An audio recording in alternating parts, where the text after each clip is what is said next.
High বন্ধুরা, আজকে আবার চলে আসলাম আমাদের সামনে নতুন এক ভিডিও নিয়ে। আজকে কম্বো কার্ড রান করব। এই তো পেয়ে গেছি একটা, দেখি আরো দেখি পাই কিনা নিচে। নিচে আর নেই, দেখতে পাচ্ছ বন্ধুরা আমার দুটো লগ আছে, সেটা ছাড়াইতে হবে। দেখি এটা এখানেও নেই।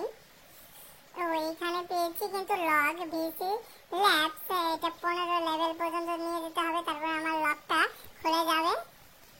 দেখি নিউ কার্ডে আজকে যায়নি, তো মাই কার্ডেই দেখতে হবে। দেখি নিচে দেখা যাক। নিচে তো দেখতেছি